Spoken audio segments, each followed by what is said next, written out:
Blog Talk Radio. Hello, world. Welcome once again to Tuesday Talk with Key West Lou. I am your host, Louis Patrone. Okay, my friends, welcome again to another exciting Tuesday night where we cover everything going on all over the world. We live in a crazy world. This week was no different. Not very many good things happened this week, but a lot of bad things happened. Things that I would like to share with you, in some instances exposed to you. I am most happy if you wish to call in and discuss anything with me, agree with me, disagree with me, say hello, how are you, whatever. The guest call-in number is on the screen in front of you, 646-478-5731. I repeat, 646-478-5731. I am going to start this evening but with the United States, and I'm going to stay here for 2 or 3 different items before I move on to Great Britain, Russia, Korea, China, what have you, Greece, and even Mongolia, if I have enough time at the end of the show. Starting with the United States. Breaking news today. First time I've ever used that term. Because what I'm going to share with you now, you may already have heard today, it's been all over the television news shows. It's been hit big time on the Internet. And I'm talking about the report that came out showing that corporate CEOs, their salaries are up this year. Big time. The chiefs of the major corporations in the United States are making more money today than ever before. This is the breaking news. The average income of a corporate CEO in the United States, and by average I mean the mean income, it for the first time hit $10 million. It is $10.5 million a year. Can you imagine? These fat cats are making $10.5 million a year while you're working for much less, of course. That number of 10.5 million is up 50% in the last 5 years from 2009. Can you imagine, since relatively the beginning of the mortgage recession in this country in bad times, the guys at the top have more than doubled their income. Wowee. I want to share with you also that most of the people may be around 10, but 2 of the fat cats made in excess of $60 million this past year. More than $60 million. This is an example of how the 1% and 99% works, because those numbers are very true, very accurate, and very representative. The 1% are the CEOs, and by the way, the bankers are part of this whole ball game too, of corporate CEOs. They're making more money. While Main Street is not eating. That's the 99% in this country. Our middle class has been destroyed, having difficulty coming back. People can't pay their mortgages. Some have lost their homes. People can't pay their rent. Some people are working 2. A lot of people are working 3 jobs, and the wife is working 2 or 3 jobs to keep the household going, to put food on the table, okay? That's the way it's going. While these guys are making multi-million dollars a year. Now, and by the way, I said the banks again are in this ball game, because the banks got the biggest bump since last year. Bank CEOs. Remember the banks? The pigs. I call them pigs and whores. They caused the recession in 2008 that is still killing us, but they survived it with no trouble, because our government said they were too big to prosecute, too big to arrest, and look what happens. Do you know that in the last year, bank CEOs got the biggest pay bump? And you know how much it was? Their salary in 1 year went up 22% on an average, whereas the rest of the corporations only went up a little under 9%. So the banks are doing well. The pigs are doing well. They're still eating, but they're still not making the loans to Main Street that they should. They're still not helping the people on Main Street. They only care about themselves on Wall Street. Another thing that bothers me about this is the corporations, these CEOs and their hierarchy, are fighting the raise to the minimum wage that Obama wants. They don't want an increase in the minimum wage. They say, we'll have to increase the cost of our goods, we'll have to lay people off, and all this sort of malarkey. I don't buy it. Not when you're making $10.5 million a year on an average, and you got some people as high as in the $60 million bracket, okay? What really is happening here, at least from my perspective, I don't know if you agree with me, I think the corporations and the banks are spitting in the face, you heard me, they're spitting in the face of the American public. They are offering no help to the middle class and to any other people. And what bothers me the most, and maybe it shouldn't bother me, bad things, I believe, will come of this. You can't keep defecating on those below you. You just can't do it. You can't push the people around who are below you. You can't ignore these people because they make up the numbers in this country. And I can hear rumblings, and you can hear rumblings too. Don't tell me you don't. Nobody says anything outward, but they just, in effect, tell you, we're getting screwed, this shouldn't happen, a lot of people are upset. Those rumblings could change into something more active at any time. I hope this never happens, but we're going there unless we can change the way our government is operating and the way our corporate hierarchy is operating in this country. Now let me go to General Motors. I want to show you what pigs really do. I got to use that term, and I won't say I'm not trying to be offensive. I am being offensive, but I'm calling a spade a spade. Here's the situation with General Motors. We heard they had a defective ignition switch. For 10 years they knew about this defective ignition switch in their new cars, and they knew that accidents were being caused. They knew that in that 10-year period, 13 people were killed as a result of this defective ignition switch. Where many people were injured badly as a result of accidents. And what did they do? They didn't do anything, because if they had to fix it, retool it, would have cost them a lot of money, cut into their profitability. So they kept quiet until finally it came out, and now it's been exposed after 10 years. Well, they testified before Congress, their CEO and everybody else, we're going to do better. We've appointed one person. He's just going to be responsible for making sure these things never happen again. If there's a defect, instantaneous recalls, we fix everything, and we're taking care of this problem. The defective ignition switch problem involved 2.19 million cars. 2.1 million cars. Can you imagine? Well, they had to be punished. Nobody got arrested because we don't arrest big guys in this country. We only arrest little guys. And they were fined by the United States government, by the Department of Transportation, $35 million. Now think, they sold 2.1 million cars for 10 years that were screwed up.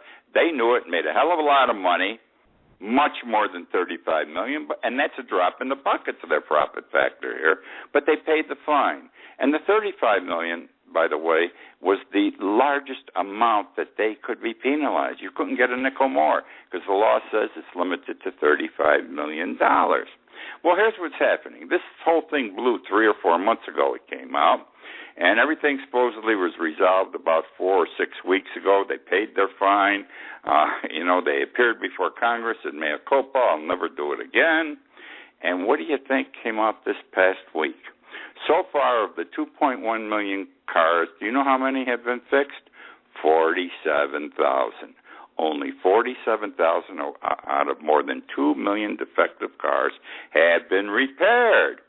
Well, why? General Motors was asked, why? Why is this happening? Why haven't you fixed? Because remember, people are driving cars with almost 2 million cars. 2.1 million less 47,000 cars are on the road yet with this defective switch which killed 13 people and caused major injuries to tons of other people. Why are the cars still on the road? Why haven't they been fixed? And what do you think General Motors says? Well, it's not really our fault. We don't make that ignition switch. We buy it from a supplier. It's called Delphi is the name of the supplier, and they can only get us so many at a time. Well, let me tell you something. I was General Motors, and this is my problem, I got to be a big customer to Delphi. They better move their asses, work 3 shifts a day, 24 hours a day, and get that product out to me. They're going to make a ton more of money over a short period of time, and I'm going to do what I promised the country I was going to do in the Congress of the United States. But they're not doing that. They said we got to wait for Delphi. The other thing is, and I don't buy this excuse at all, I find it revolting. They're saying, and People don't bring their cars in when we have a recall to be repaired. They don't come in swiftly. That may be the normal course. I don't believe it in this situation where it's been all over the papers, all over the world about this defective ignition switch. Everybody that ever bought one of their cars in the last 10 years is waiting to get that recall notice, and I can't believe anyone with knowledge about the situation is out there driving a car that could cause their death or a member of their family to die or be injured. What a crock. And you know why? Because nobody can do anything to General Motors other than what has already been done, the $35 million fine. They don't care about the lawsuits for the injuries and the deaths against them because their insurance companies are going to take care of that. So they're walking away for $35 million, and if it takes them 6 months in a year or a year to repair the cars, so what? And if there are a few extra accidents, so what also? Isn't it terrible? It's awful. Absolutely awful.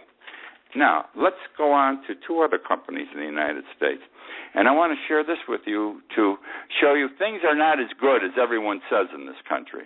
I've done other shows on this. I did a TV show on this. I've written a column on this. And certain companies that we supposedly think might be strong or should be strong are not strong. A lot are going under. And why? The why is because companies that depend on the 1%, on the people of the United States to support them, aren't getting the support that they normally would because people don't have any money. They're not spending as much at the store. Let's take Sears Roebuck, for example. Sears has been in trouble for several years. They've especially been in trouble since 2008. Sears, in the last quarter of this year, lost $402 million. Last year, they lost a total of $279 million. So in 4 quarters last year, they lose $279 million. In 1 quarter this year, $402. Their sales have dropped off steadily over a 7-year period. All right, that means going back to 2007. Are they going to make it? We don't know. Everyone's worried in the money world about whether Sears is going to make it. But Sears, the people who are at the top, those CEOs making $10.5 million a year or $60 million a year, they don't buy their clothes from Sears Roebuck. It's you and me and everyone else. That 99% that goes to a store like Sears Roebuck to buy clothes and other things, and people don't have the money even to make those minimal type purchases. Another company is Hewlett-Packard. They're a big technology company, lots of computers. They do business with big companies, but they do business with small companies primarily, okay? They already announced before last week that they were going to lay off 34,000 people this year because business is bad. People weren't buying. And guess what? This past week they announced that in addition to the 34,000 they had already announced they were going to lay off, they were going to lay off an additional 12,000 to 16,000 more people. Things are not as good as they may seem. And I'm going to tell you, those fat cats at the top earning those millions of dollars, these companies keep failing. You're going to have fewer and fewer fat cats. Now let's move on. I want to stay within the United States for one more moment, if I may. Military suicides. This is big stuff. Big stuff. And the figures I'm going to get you will drive it right home. And I wrote on this past week also. I think I wrote my newspaper. I wrote my newspaper column on this. Here's the story. We just celebrated Memorial Day, a day where we honor our war dead, those who made the supreme sacrifice. Well, we don't talk about those soldiers who commit suicide. This has become a new thing in the last 10 to 15 years, more in the last 10 years, where we're fighting 2 wars at one time, and we're sending our servicemen out not for 1 tour of duty in the battlefield, but for 2 and 3. And they got screwed up. You can only put people under pressure so long, especially the reservists who thought they were going to be 2-week, veterans every year and go to summer camp and 1 night a week someplace else and draw a check. They're called up to serve also. Pressure is heavy, okay? Door-to-door fighting in Afghanistan and Iraq. And we don't hear about what I'm going to share with you now. Did you know, this year alone, since January 1st, 1,892 1,892 active military personnel, soldiers, workers in the service of our country, committed suicide. That's since the first of this year. We haven't even reached 6 months yet. We're still short of 6 months. 1,892 committed suicide. On top of that, the Veterans Administration estimates that veterans who have served but left and they're still screwed up from the fighting, 22 suicides a day. 22 suicides a day by veterans, primarily based on what occurred to them while they were in battle on behalf of you and me in Afghanistan and Iraq. What are we doing about this? This is a new problem. We never had this type of problem before, and at least not to this extent. That a bad thing is there's no military benefits, by the way. Whether you kill yourself in the service or when you're a veteran, your family gets no military benefits. They don't even pay to bury you. Something needs to be done. We have to have benefits to the survivors, but more so, we have to fix whatever the problem is that caused these people, these girls and boys and girls, I'm from another generation, I refer to them as boys and girls, to commit suicide, to kill themselves because of whatever they were confronted with in the wars for their country. Now we're going over to Great Britain. I'm going to stay with soldiers and armies and all that sort of thing. The United Kingdom, Great Britain, is in trouble also with their military, as we do not have enough military people in the United States, and we keep reusing. We reuse our soldiers all the time by sending them to war once, twice, sometimes 3 times. In Great Britain, they're they're recruiting now young people into the service. 1 in 10 new soldiers recruited, in Great Britain this past year were 16 years old. That's all. Just 16 years old. Not 17 years old, not 18. They're down to 16-year-olds. 1 in 10 recruited this past year. They also have advised us that 1 in 4 of the new personnel recruited in the past year were under the age of 18. So they've got a bunch of kids now. They're teenagers. Let's face it. They are teenagers, and they're signing up. Now, the rule is they can't go into combat, but the numbers say some of them have been used already. I don't know. Something's wrong when our government has to rely. I call these kids children. I call them kids. They're children. They're not even 18 years old. Think of yourself at 16. Think of your children at 16. Think of your grandchildren at 16. They're not ready to be in the service, and they should not have to fight unless they're guerrillas in the mountains someplace, because we've got extreme problems and we've gone to the mountains to defend ourselves. Something's wrong with the way we're recruiting. We've got all kinds of gaps in our armed forces in the United States and in Great Britain, and we've got to do something about it, because if we don't, something bad's going to happen with these kids. Maybe more suicides. I don't know, but it can't be healthy. Now I want to go to Russia. Putin's doing terrific. No one can deny, I don't mean I agree with everything he's doing, but I got to tell you, I've come to respect him as a leader, as a businessman. He don't screw around. He does what he wants, when he wants, and he does it. There's no waiting. There's no bullshit. There's no let's have a conference or this or that. He is a dictator, in effect. He operates a totalitarian state, and this is how things get done quickly. What was announced, the most recent thing that Putin has announced, or has come out of Russia and China, Russia and Iran this past week, is the following. We have been told that there may be, not definitely, there may be an agreement soon signed between Russia and Iran, whereby Russia will build 4 to 8 new nuclear reactors in Iran. Now, I don't understand this. This was talked about a couple of years ago, but nothing came of it. In the meantime, this past year, Obama, the United States, and Iran have been talking. We're going to love each other now, but we got to take care of this nuclear reactor problem. We got to watch and see what you're doing. You claim you need it for electricity. We question it. The Israelis question it. And we've been negotiating with them to come out with some kind of a deal, hard-ass negotiations. In the meantime, it is suggested that in the very near future there's going to be an announcement that Iran's agreed with Russia to go ahead and build 4 to 8 new nuclear reactors. This Putin knows how to move. He is a man on the move. Look what he's accomplished since the first of the year. Ukraine. He walked in and took over Crimea.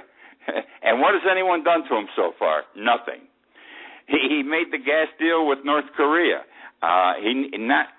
He wanted to put gas lines and or railroad lines through North Korea, Russia through North Korea, so he could get to South Korea, because South Korea wants to buy oil and gas from Russia.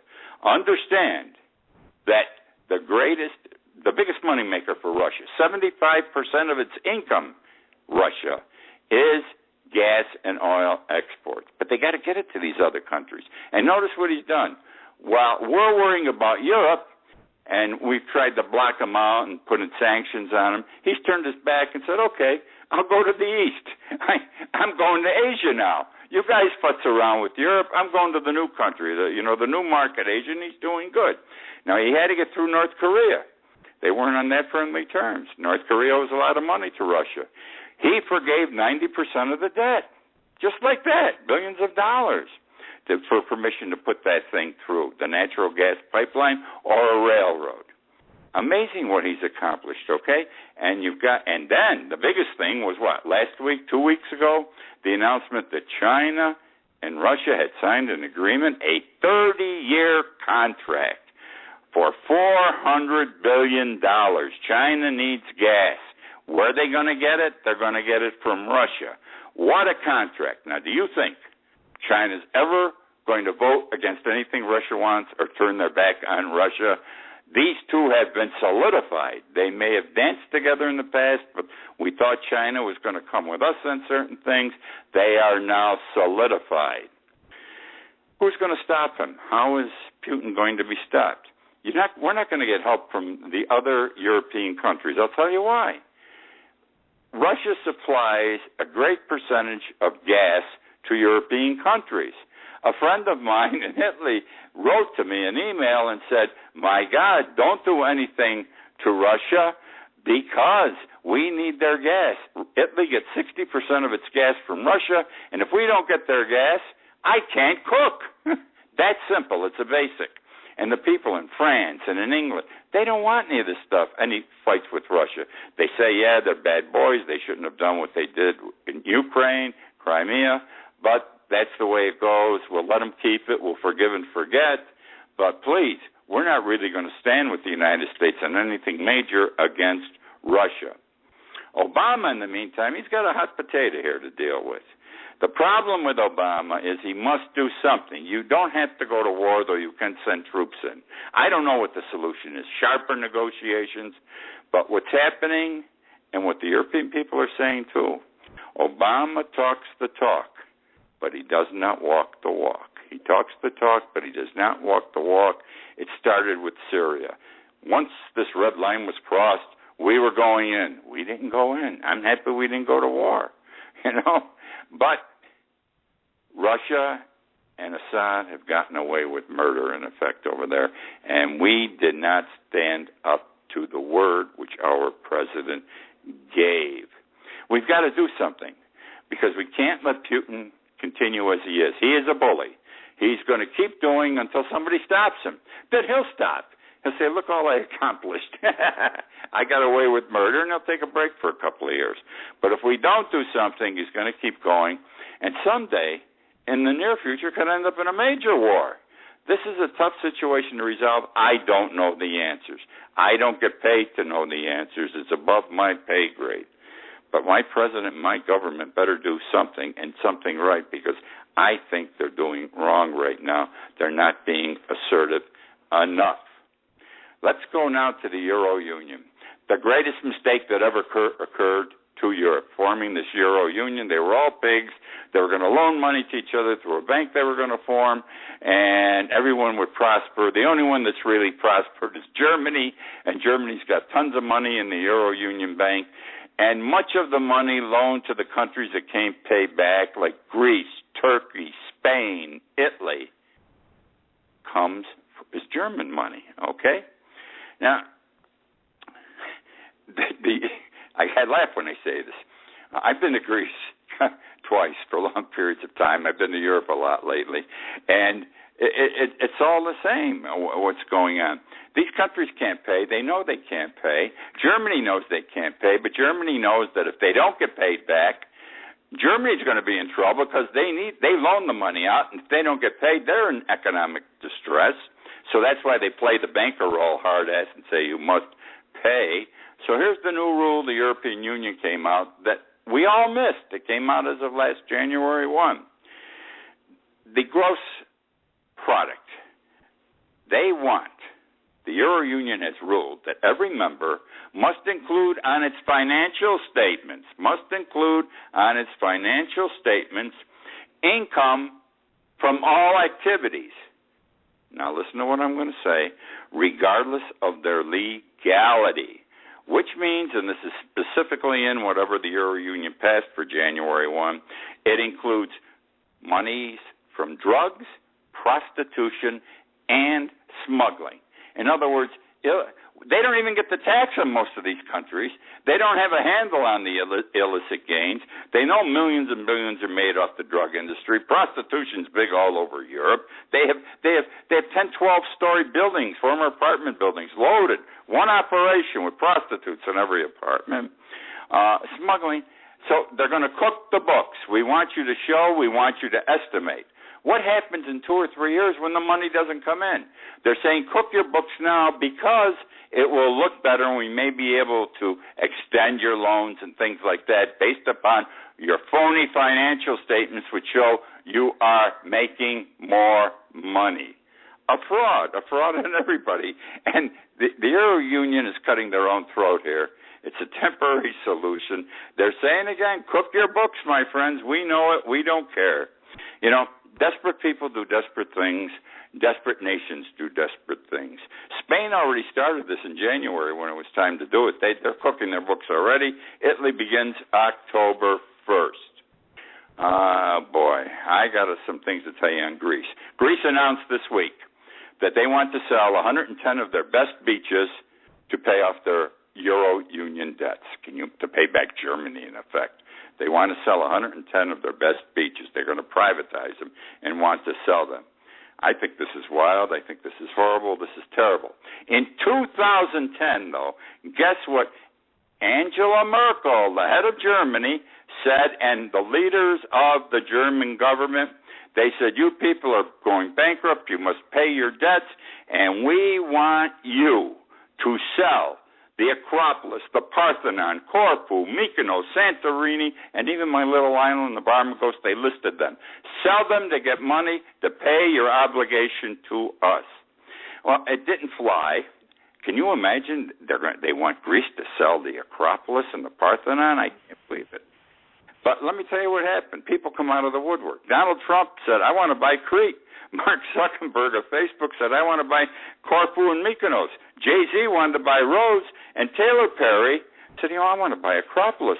I want to turn it into a museum for Afro-American heritage. Well, that's the story for this week. I'm not getting to Mongolia this week, maybe next week. I hope you've enjoyed the show. Things are going on. We're in tough times. We're in scary times. And I hope it all works out because we could be in deep trouble. Remember, if you would, that I've written a book, The World Upside Down. It's available on Amazon.com and BarnesandNoble.com. If you enjoy this show, you will enjoy my book. It's a series of essays on political and social things. I'm in the process of writing another book on my first trip to Greece, which is going to be lovely because Greece is a lovely place. This show is archived immediately at 9:30 tonight. You can read it, listen to it anytime, and as of tomorrow morning, it will be on YouTube, and it'll be available all the time. I thank you for joining me this week. I look forward to being with you again next week. Good night.